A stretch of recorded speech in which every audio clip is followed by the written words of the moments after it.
Bonjour à tous. L'heure est grave. La France est face à son destin.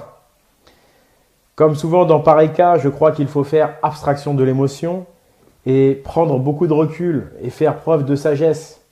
Qui de mieux donc qu'un sage africain qui en plus est un observateur assez neutre, puisque extérieur à l'Europe, qui de mieux donc pour juger et nous aider à faire le bon choix dans cette situation vraiment décisive pour la France. On l'écoute tout de suite. On vous sent inquiet pour le monde occidental. Qu'est-ce qui vous inquiète? Vous savez, la plus grande inquiétude, c'est que l'Europe ne veut plus ou a perdu le sens de ses origines. Il a perdu ses racines.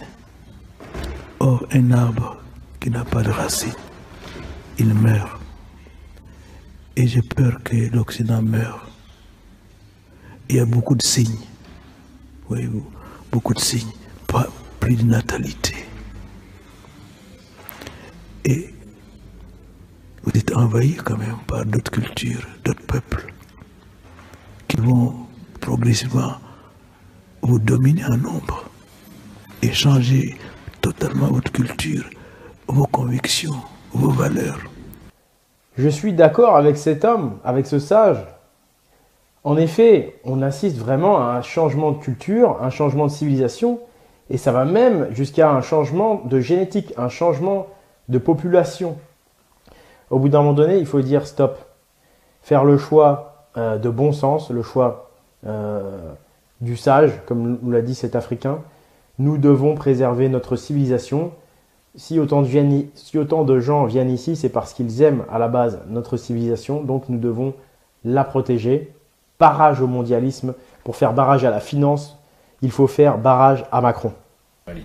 Là, c'est pareil, on déplace des populations par millions de personnes, et on dit aux autres, poussez-vous, il y a de la place pour tout le monde, et c'est l'accueil, c'est ça la manière d'accueillir. Mais eux, ceux qui font ça, ils ne le font pas chez eux.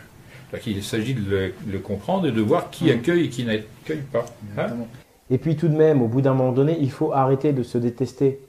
Là, je parle aux Français de souche. La plupart ne s'aiment pas, vous ne comprenez pas ce qui est en train de se passer. Il fallait que je fasse cette intervention, ne serait-ce que pour l'honneur de mes ancêtres, ne serait-ce que pour la vérité, la droiture.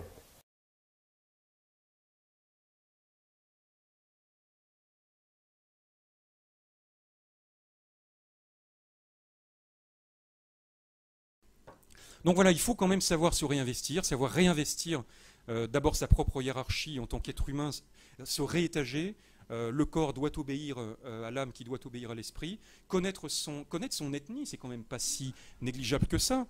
Moi, quand je vois Bernard Lugon qui disait, c'est intéressant, il disait que quand il faisait des conférences dans sa fac, il faisait la différence entre ses étudiants noirs et ses étudiants blancs, parce que quand il demandait, est-ce que vous connaissez les prénoms de vos arrière-grands-parents? Il n'y a que les noirs qui levaient le doigt. Okay, ça, moi, je trouve ça intéressant. Mais c'est pareil, moi, quand je m'adresse à des blancs, je leur demande à des blancs, quelle est ton ethnie? Très peu savent répondre. On n'y pense pas. On a une ethnie. On a une ethnie. Et la plupart d'entre nous sont celtes, mais on peut être tout à fait ligure. Je veux dire, c'est pas ça qui va constituer le moteur de votre vie.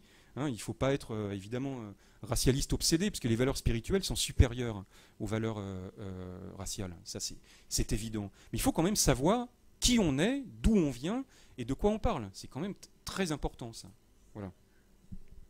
Et donc vous, moi j'aimerais bien, nous on investit à Marseille les endroits où est arrivée Sainte-Marie-Madeleine. Si vous venez, je me ferai un plaisir de vous montrer le moindre détail. Je vous montrerai l'endroit où elle s'est retirée pour prier dans la grotte. Moi j'aimerais bien que vous, Rennais, voyez, vous me montriez le tombeau de Saint-Luc qui, d'après la tradition, serait venu mourir ici. J'aimerais que vous, Bretons, vous sachiez me montrer l'endroit précis où se trouve, si vous voulez, la tombe de Joseph d'Arimathie, qui, d'après la tradition, est arrivé avec Marie-Madeleine à Marseille, aurait traversé la France. Hein, il serait arrêté à Paray-le-Monial, à Avallon, en Bourgogne, et à Vézelay, avant de finir sa course sur l'île d'Avallon, justement, où il a laissé le Graal. J'aimerais que chacun réinvestisse la mythologie de sa propre région et de sa propre ethnie, là où il vit, et qu'il fasse le détective métaphysique, si vous voulez, en permanence, aller là où ça sent bon, quoi, dans sa région.